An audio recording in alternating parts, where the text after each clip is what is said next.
7 horas quase 35 minutinhos. Muitas vezes, os pais esperam que os filhos obedeçam tudo que eles pedem. Não é verdade?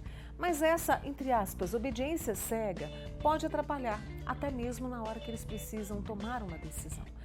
E aí, vamos discutir esse tema com a biomédica e escritora, especialista em inteligência emocional e criadora da educação neuroconsciente, a Thelma Abrão, que está aqui com a gente mais uma vez no Manhã Total. E ela que é autora do livro Pais que Evoluem, e tem um outro livro que daqui a pouquinho a gente traz para você. Thelma, bom dia, obrigada por ter vindo. Bom dia, obrigada. É sempre um prazer enorme estar aqui com você, Mônica. Então, quando a gente fala de obediência, muitas vezes os pais querem, né, que os filhos ali obedeçam, que não desobedeçam. Como é que é esse jeito de educar e que muitas vezes atrapalha a autonomia dos filhos? Na verdade, o maior queixa dos pais, né, quando eles vêm falar comigo, é: meu filho é desobediente, ele não me obedece, o que eu faço para o meu filho me obedecer? Então, vamos olhar um pouco para essa necessidade que os pais têm, porque muitos acreditam que ter sucesso como pai ou mãe é ter um filho obediente, né? Uhum. Só que, Mônica, para pensar. Nós queremos filhos que saibam pensar, que saibam tomar boas decisões, filhos que vão se tornar independentes lá na frente, que vão alçar um grande voo, né? Que vai sair daqui debaixo da nossa asa e viver a vida com alegria, prosperidade, né? Inteligência e tomada de decisões. Só que quando a gente para olhar, o que os pais fazem durante a infância não combina com o que eles desejam para o futuro dessa criança, entende? Entendo. Então, para a gente criar um adulto pensante, um adulto que vai saber resolver problemas, que ele foca em solução, que desenvolve habilidades emocionais para lidar com os erros e com as próprias dificuldades, vai ter que haver um treino desde o início da vida, desde a infância, certo?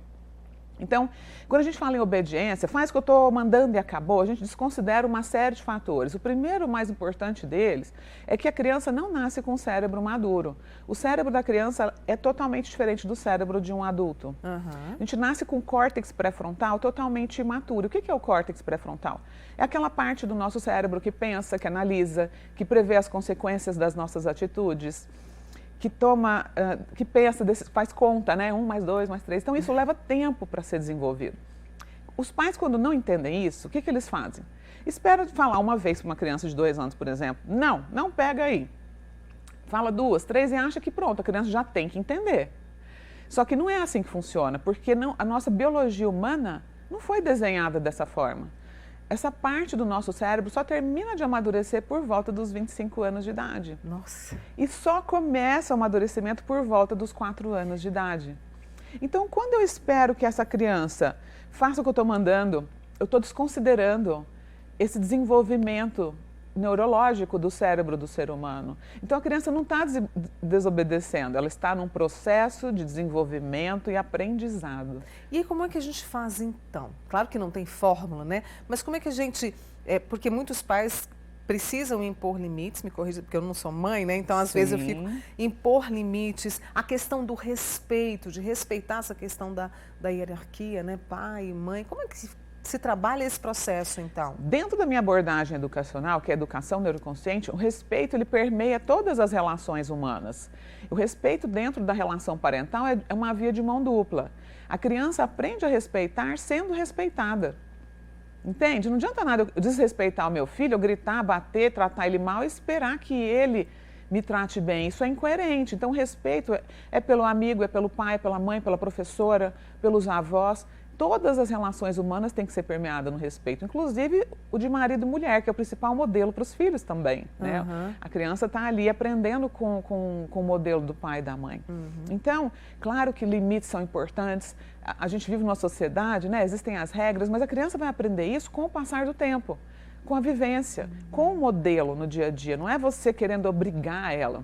Então, se eu sou uma pessoa respeitosa e trato o meu filho com respeito, é algo natural que ele aprenda a repetir o meu comportamento. Assim como se eu for um pai, uma mãe descontrolada, que grita, que explode, daqui a pouco a criança está fazendo a mesma coisa. Mesma coisa, Tem né? pai e mãe que falam para o filho: é errado bater no seu amigo da escola. Mas essa criança apanha do pai e da mãe. Então, aquela associação fica estranha. Por que minha mãe me bate e fala que é errado eu bater em alguém, entende? Então, nós temos que ser coerentes. Se você quer um filho que tenha inteligência emocional né, que consiga lidar com o que sente, nós vamos ter que primeiro nos tornarmos um bom modelo de gestão emocional. A questão é que a gente vem de gerações que a gente não recebeu educação emocional. Então nós temos que aprender a desenvolver essa habilidade como pais. Quando você fala em educação emocional, eu também fico pensando, aliás, é o verbo, ensinar a pensar, ensinar a sentir. Passa por isso também esse processo de respeito, de limites? Com certeza. De relação equilibrada e confiança entre pais e filhos, não é? E tem algo importante aqui sobre aprender a sentir. Nós nascemos totalmente dominados pelas nossas emoções, né? Então, por que uma criança faz birra? Por que ela se joga no chão? Porque ela não tem condições cognitivas de lidar com a emoção. O adulto tem, nós temos. Mas por que muitos adultos, mesmo tendo condições, né, já o cérebro já é maduro, mesmo tendo condições cognitivas, ainda não consegue? Porque não sabe usar a razão para lidar com a emoção. Veio de modelos que o pai e a mãe explodia e tal, e ele aprendeu e vive no modo automático. Estou com raiva, grito. Estou com raiva, xingo. Estou com raiva, falo o que eu quero. Estou com raiva, saio ferindo todo mundo, depois me arrependo. Então, isso faz virar um caos, principalmente na relação com pais com filhos. Então, a gente chama isso de autorregulação, que é a capacidade de lidar com o que a gente sente. A criança não tem condições de se autorregular sozinha. Então, ela precisa que o adulto funcione como um corregulador. Eu vou funcionar como um cérebro pensante para essa criança. E isso é um processo dia após dia para treinar. Filho, você está com raiva, né? Porque você não comeu chocolate, você não ganhou o brinquedo que você queria. Tudo bem, a criança pode sentir raiva. A questão é como você lida com isso. Você vai mandar ele chorar? Não, para de chorar, engole o choro. Ou você vai entender que isso faz parte do processo natural do ser humano? Né? Acolher, filho, eu sei que você está com raiva, mas hoje não é o dia de comer chocolate. E explicar. Você vai manter o limite, né? Mas com respeito, com empatia. Entender que a criança está de fato sofrendo, né? Para ela é uma coisa grande, ela não tem o repertório de um adulto.